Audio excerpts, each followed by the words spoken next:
Boa noite a todos. Boa noite. Que a paz do nosso Mestre envolva cada um de todos vocês que estão aqui.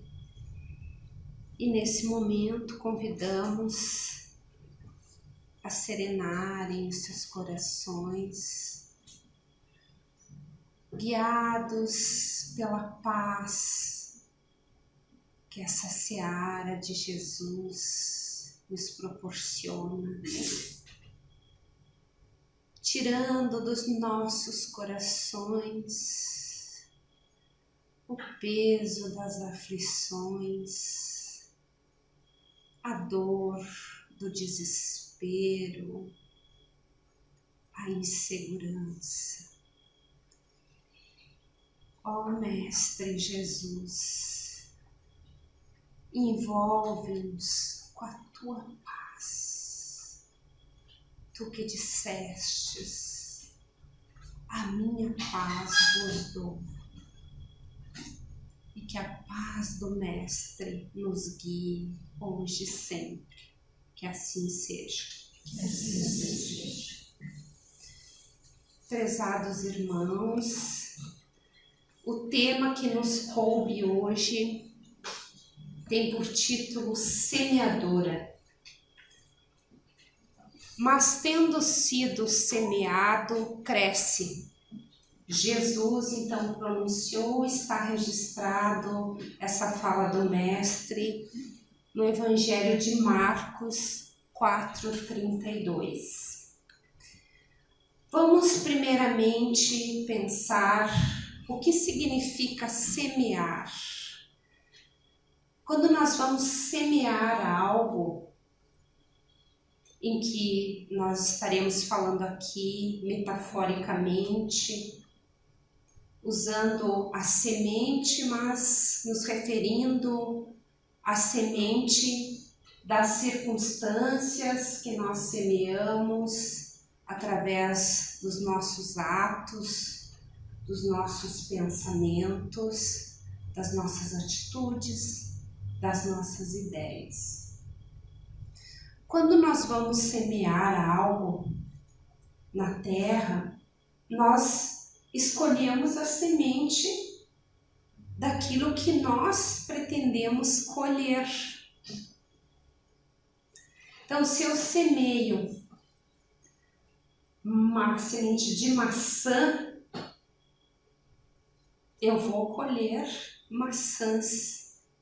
Eu não tenho dúvida disso. Eu não vou colher laranjas ou abacaxis. Entretanto, a semeadura das nossas atitudes, muitas vezes nós semeamos sem nenhum tipo de responsabilidade. E então, o objetivo hoje dessa nossa conversa é que a gente compreenda essa importância de estar atento às pequenas coisas da nossa vida, porque tudo isso vai ter um retorno.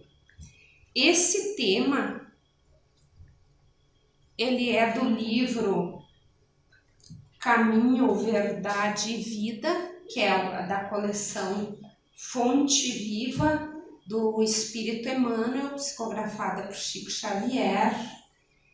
Então são livros que trazem mensagens curtas, de no máximo uma página, um pouquinho mais, mas de uma profunda reflexão para as nossas vidas.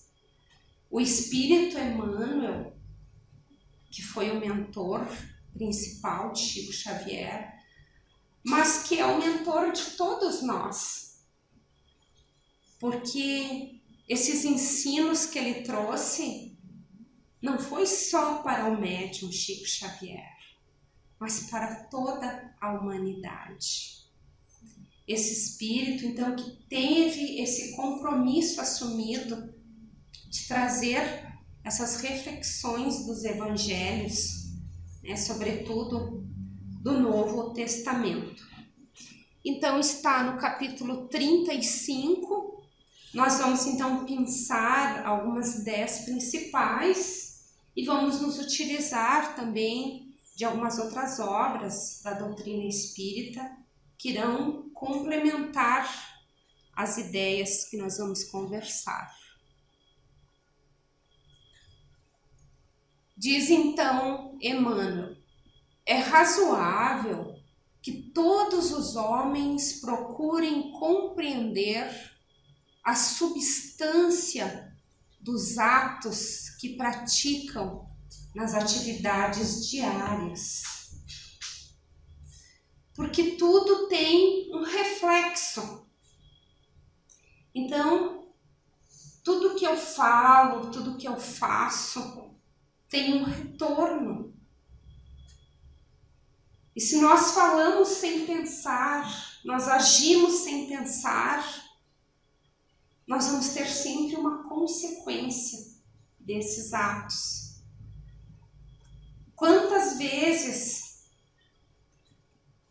nós temos um bom amigo, mas que às vezes por uma questão até política, de um time de futebol, até de uma questão, eu sou da religião X, ele é da religião Y, a gente começa a discutir pontos de vista e que aquela bela amizade se perde por nós não querermos abrir mão do nosso ponto de vista, e nem vamos dizer aqui abrir mão do nosso ponto de vista, mas respeitar o ponto de vista do outro. Porque a partir do momento que nós queremos que o nosso ponto de vista seja imperativo sobre o outro, nós estamos desrespeitando e nos achando melhor do que o outro. Embora muitas vezes nós estejamos certos. Por exemplo, eu sou espírita, então eu tenho conhecimento da doutrina espírita. A doutrina espírita nos ensina que não existe céu, nem purgatório, nem inferno. Mas se eu vou conversar com um católico, ele vai dizer, não, mas existe céu, inferno e purgatório. Ou se eu vou conversar com um irmão evangélico, ele vai dizer, não, Jesus vai vir no final dos tempos, as pessoas vão, ele vai fazer a escolha dos bons para um lado, dos maus para o outro. Então é o que cada religião vai trazer. O espiritismo é uma fé raciocinada, é uma fé que nos ensina através da razão, da lógica dos fatos. Mas nós não podemos obrigar as pessoas a compreenderem isso. E então, quando nós estamos em qualquer lugar, nós deveríamos nos preocupar com essa questão de estar atentos, estar consciente do que nós estamos fazendo. Às vezes, uma coisinha simples, eu daqui um pouco trabalho junto com a Nara, por exemplo, e com o Eduardo, e aí o Eduardo hoje chegou mal-humorado no trabalho, daí eu, na hora do intervalo, vou para a Nara e digo, o que aconteceu? Tipo, são coisinhas bobas, mas que isso não é uma coisa certa. Porque se ele escuta isso, ele vai ficar triste comigo.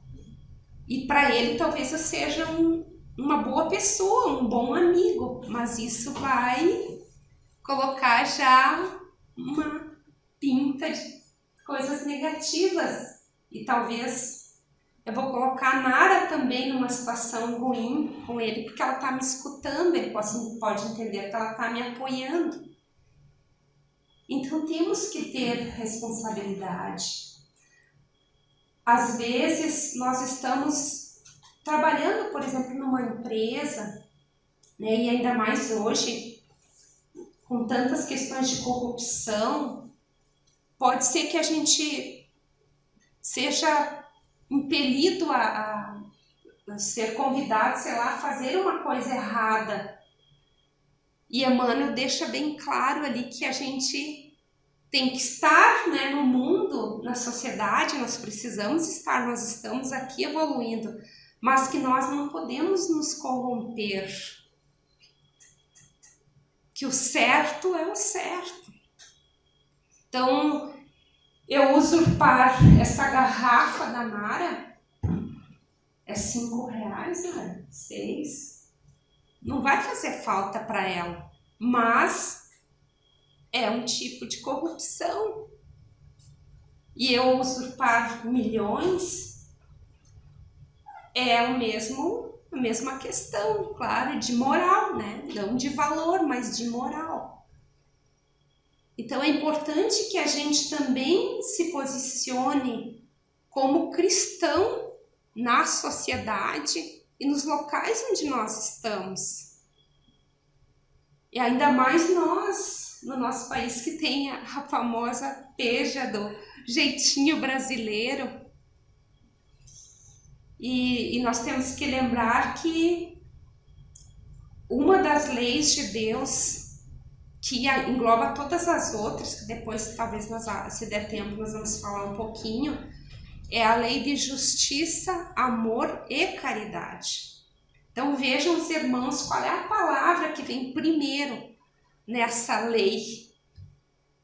A justiça. Então eu querer ser bom, caridoso, mas ser injusto,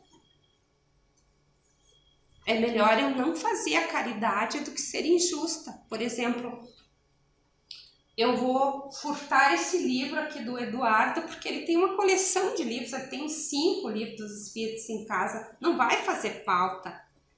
E vou dar para a Nara, que não tem nenhum. Para ele não vai fazer falta, ele tem mais 4, mas eu não estou sendo justa com ele, mesmo eu estando fazendo a caridade. Então eu teria que pedir para ele: Eduardo, olha, eu não tenho condições de comprar o livro para dar para a Nara, tu teria um para emprestar ou para doar? Sabe, parece que é tão difícil às vezes a gente pedir, né? Mas é o correto. E não vai ter como eu ser amorosa se eu não for justa.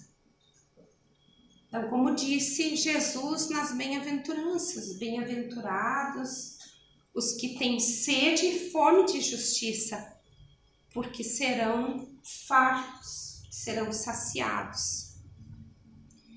Então, nós temos um bom exemplo, assim, para a gente se autoconhecer, porque às vezes eu posso fazer alguma coisa errada e nem me dou conta que estou prejudicando o próximo, como esse primeiro exemplo da fofoca, né, desse comentário maldoso que eu dei o exemplo ali.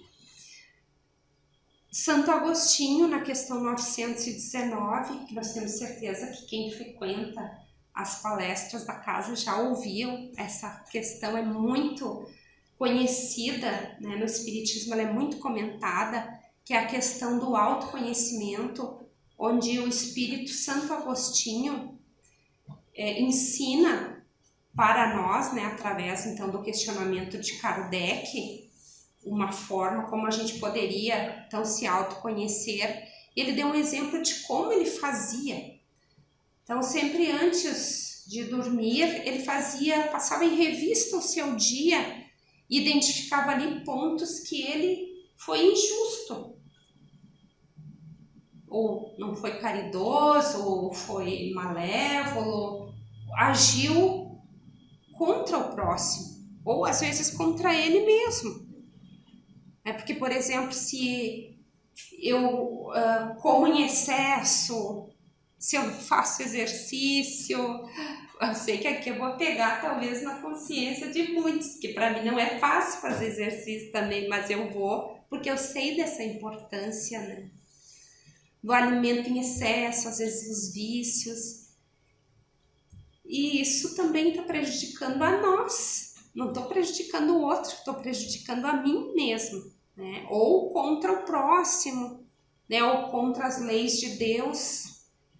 E ele ali identificava para ele poder se modificar e não errar novamente. Porque como o apóstolo Paulo também tão bem colocou, o mal que eu não quero fazer, eu faço. E o bem que quero fazer, este eu não faço. Porque às vezes eu tenho coisas arraigadas em mim ainda, imperfeições que eu ainda não consigo dominar. E que na hora que vem aquela mesma situação, eu ajo de novo daquela mesma forma errada. E Santo Agostinho, nessa revisão que ele fazia do seu dia, ele também identificava as coisas boas que ele fazia, reforçando. O carro queria passar, e eu dei espaço para ele passar, o outro motorista. A sinaleira abriu para mim, mas tinha outro que queria fazer a conversão. Tudo bem, eu deixei fazer. Ou eu auxiliei alguém que estava na sinaleira pedindo, aí vai vários exemplos. Eu calei diante de uma ofensa, alguma coisa que eu me senti magoado.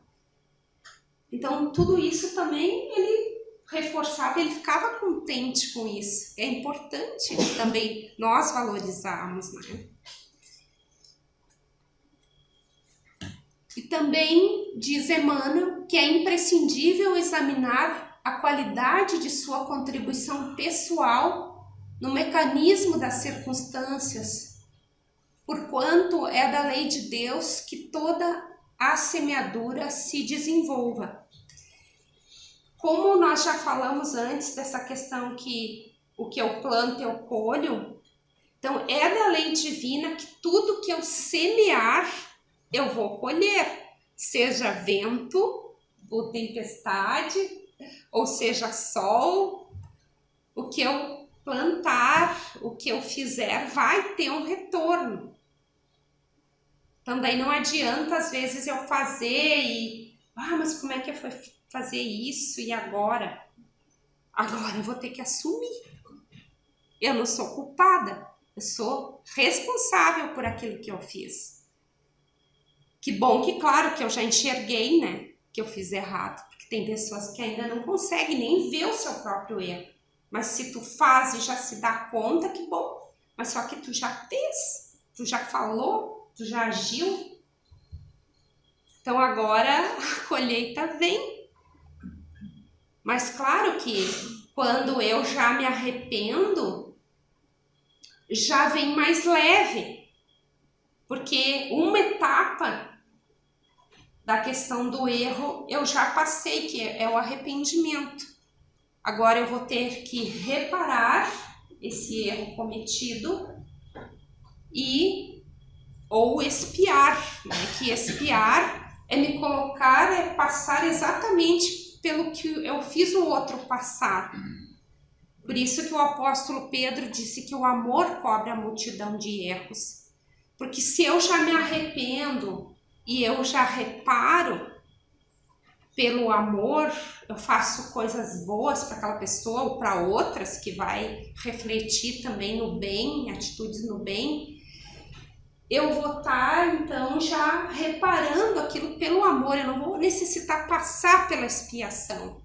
Então vamos dizer, vou dar um exemplo vamos dizer que numa vida eu tirei a vida da Nara de alguma forma, né, por envenenamento, que seja, eu tirei a vida dela.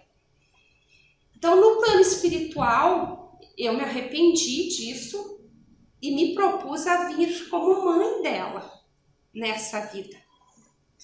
Então, é claro que eu vou ter uma filha difícil e revoltada comigo, que eu não vou entender, porque está no inconsciente dela, esse ódio que ela tem talvez de mim, porque ela ainda não me perdoou.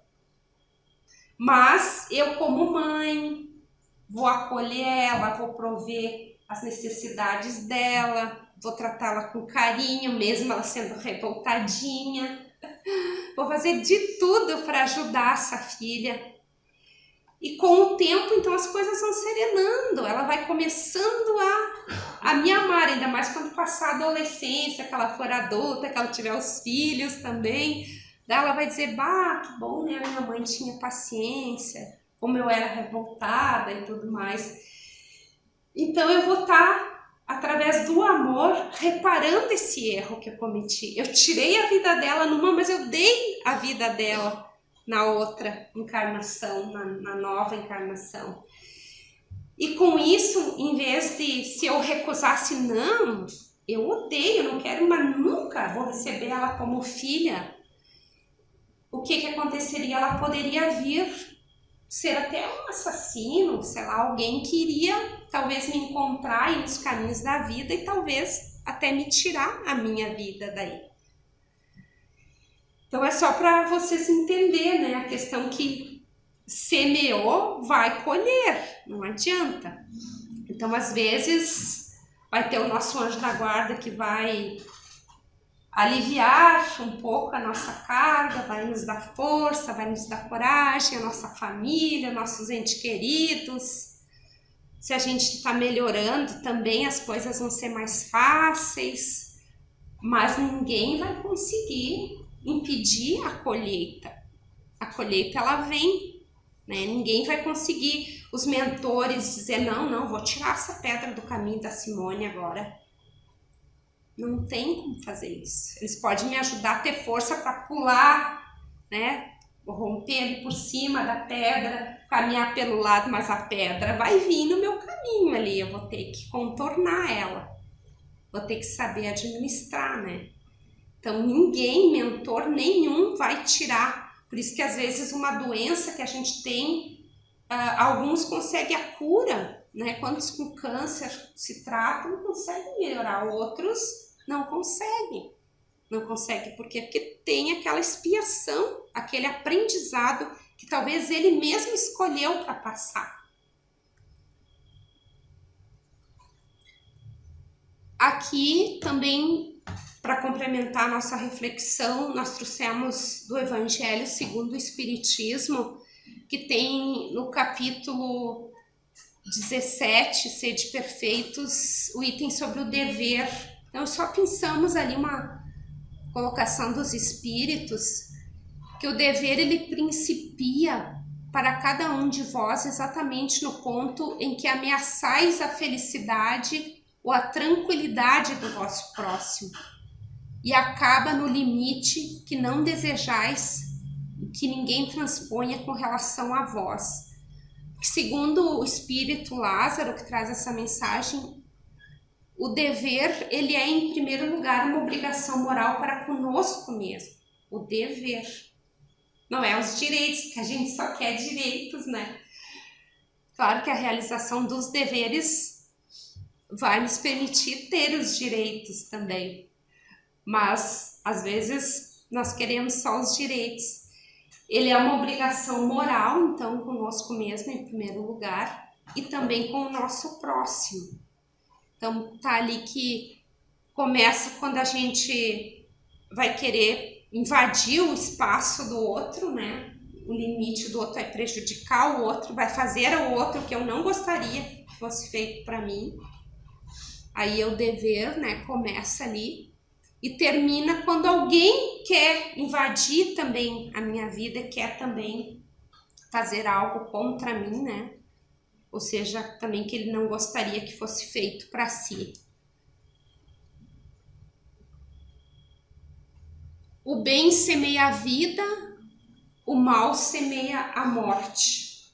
Então, assim, o bem é uma escolha tanto quanto o mal.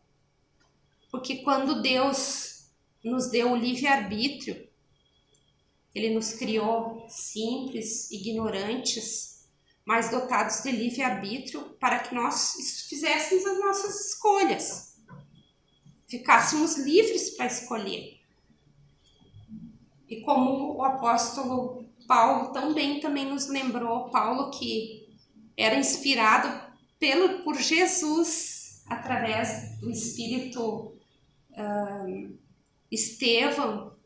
Então, ele era um médium de Jesus, né, o Paulo. E ele, então, diz que tudo nos é lícito. Tudo nos é lícito.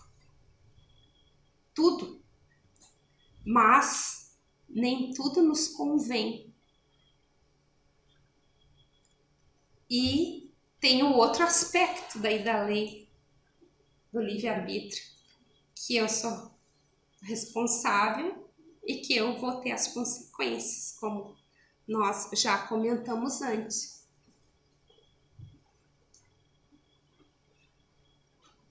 E ali nós vamos passar, assim que o nosso tempo já está meio escasso, nós escolhemos algumas questões do Livro dos Espíritos, que é sobre a parte da lei natural, está na terceira parte do Livro dos Espíritos, onde vai ter todas as leis morais, que a gente ouve muito falar. As leis de Deus estão na nossa consciência, mas a gente pensa, mas que lei? Que lei que é? Aqui no Livro dos Espíritos tem todas elas. Elas estão também na mesma linha, vamos dizer, dos 10 mandamentos. Fazer um comparativo, cada uma delas tem a ver com os 10 mandamentos, que é a primeira revelação da lei divina. Porque Kardec perguntou para os espíritos superiores se equivaleriam essas leis aos mandamentos, e eles disseram que sim. Então nós vamos ter a lei natural, que é a lei de Deus, no âmbito geral, e depois vai ter essas 10 leis, né, que é a lei de destruição, a lei de adoração, a lei do trabalho, a lei de reprodução, a lei de conservação, a lei de sociedade, a lei do progresso, a lei de igualdade, a lei de liberdade e a lei de justiça, de amor e de caridade, que é a principal, né, que congrega todas as outras, e para nós atingirmos daí a perfeição moral. Quem quiser se inteirar, então é na terceira parte, são todas as perguntas. Então aqui nós vamos ler essa 629, que definição se pode dar da moral. A moral é a regra do bem proceder, isto é, de distinguir o bem do mal. Funda-se na observância da lei de Deus.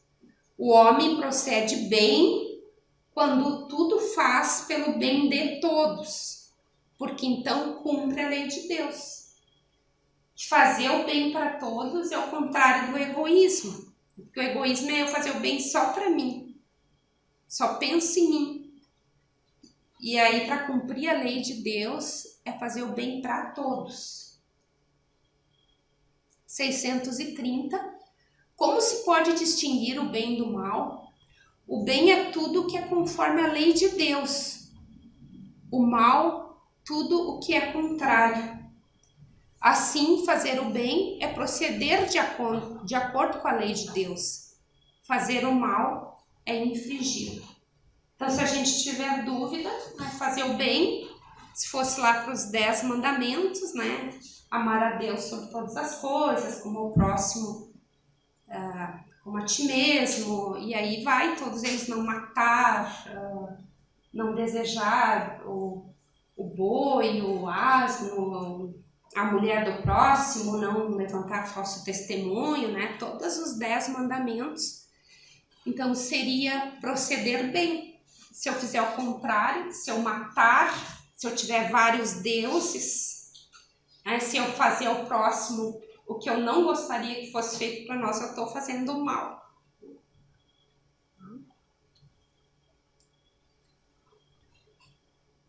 Tem meios o homem de distinguir por si mesmo o que é bem do que é mal?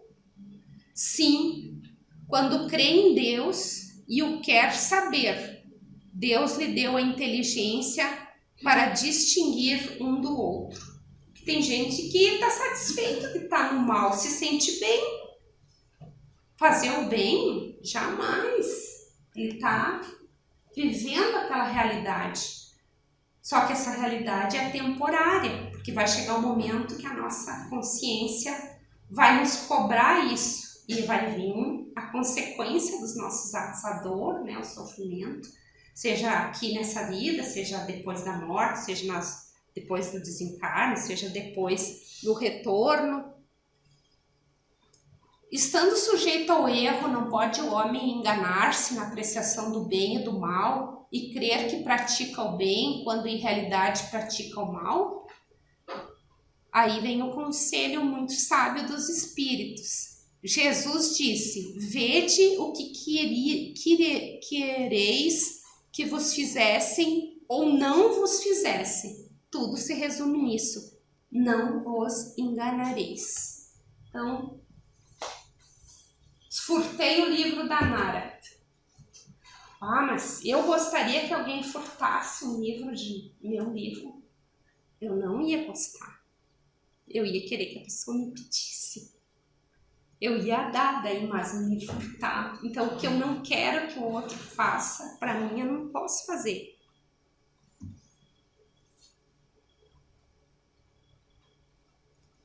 Atravessam os dias, resgatando débitos escabrosos e caindo de novo pela renovação da sementeira indesejável. A existência deles constitui largo círculo vicioso, porque o mal os enraiza ao solo ardente e árido das paixões ingratas. Então, muitos de nós estamos vivendo uma vida mecânica. Nós não buscamos a espiritualidade. Então, nós vivemos, nós trabalhamos, nós procriamos, nós nos alimentamos, temos lá nossa casa, nosso jogo de futebol, nosso partido político e assim vamos, né? Vamos fazer uma festinha aqui, uma festinha ali, e espiritualidade nada. Então, às vezes, nós estamos cada vez mais repetindo os erros e não nos damos conta. E quantas vezes, colocando para o lado dos vícios, né? O vício da bebida, o vício do cigarro, do jogo, da comida em excesso, até do vício hoje, que é o mais novo, que é o vício no celular, né? Das redes sociais e etc. Então, tudo isso nós vamos nos comprometendo a nossa vida, a nossa encarnação que foi projetada para o sucesso, para a gente vir aqui fazer coisas boas, vencer as dificuldades, aprender a amar o nosso inimigo, perdoar, auxiliar, fazer o bem, fazer a caridade, e a gente nem pensa nisso e vai se comprometendo, né? Isso para as outras vidas e continua, às vezes quantas vidas o espírito vem e erra mais, não se compromete mais, tá no cheque especial, daí pega o cartão de crédito, gasta tudo do cartão de crédito e vai, que chega uma hora que Deus diz, chega. Daí a pessoa às vezes vem num corpo limitado, num corpo doente, para poder entender, né? Que não tem outro jeito. Somente o bem pode conferir o galardão da liberdade suprema, representando a chave única, suscetível de abrir as portas sagradas do infinito à alma ansiosa. Então não tem outra forma de nós evoluirmos, de nós ampliarmos a nossa consciência, que não seja fazendo o bem. Aí nós temos um exemplo do nosso querido Chico Xavier, que tanto bem fez.